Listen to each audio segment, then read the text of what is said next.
మా సంఘంలో ఒకడు నాకు చాలా కీడు చేశాడు. కీడంటే చర్చినే 2 భాగాలుగా తీసేశాడు. చాలా బాధ కలిగాది, చాలా విసుక్కున్నాను, చాలా కోపపడ్డాను. మా భార్యతో పదే పదే చెప్తూ వచ్చాను. మా భార్య అన్నది, అది మర్చిపోవానని. ఆ వ్యక్తి కొరకు ప్రార్థించాలంటే కూడా నాకు మనసు లేదు. ఆయన చేసిన కీడు చాలా గొప్పదని. కొన్ని రోజుల తరువాత ఆయన మందిరాన్ని కడుతున్నాడని నాకు వినిపించాది. నేను ప్రార్థించేటప్పుడు ప్రభు నాకు చెప్పిన మాట, వాడు మందిరాన్ని కడుతున్నాడు, సహాయం చేయని. ప్రభువా, సంఘాన్ని చీల్చేసినాడు వాడు, వానికి సహాయం చేయమంటాడు ఏంది? ఇట్లా పనులు నాకు చెప్పొద్దు అని ప్రభు అన్నాడు, వానికి సహాయం చేయని. నేను మోకాళ్ళ మీదే ఉన్నా, ఇట్లే మాట్లాడుకుంటా ఉన్నాం. ఎవరికైనా చెప్పు, చేస్తాను, వానికి చేయను నేను అనని, వానికే చేయాలి నువ్వు అనని. ప్రభువే గెలిచినాడు. నా కళ్ళెంబడి నీళ్ళు వచ్చి, ఏ రూపంలో సహాయం చేయమంటావు? వానికి 20,000 అవసరం, వెళ్ళి ఇవ్వు అన్నాడు.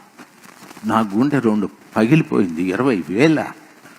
5ో 10ో చెప్పు, 20,000 అని అంటే నువ్వు ఇస్తావంతే అనేసి ప్రభు మాట్లాడలేదు. నేను తర్వాత నా దగ్గర ఉన్నాయి డబ్బులు, 20,000 తీసుకొని వాళ్ళ ఇంటి దగ్గరికి పోయినాడు. వాడు నన్ను చూసి యముణ్ణి చూసినట్లు అయిపోయింది వాడికి. ఈయనెందుకు వచ్చినాడు ఇక్కడికి అని నేను అన్నాను. రే ట్రారా అని పిలిచినాను.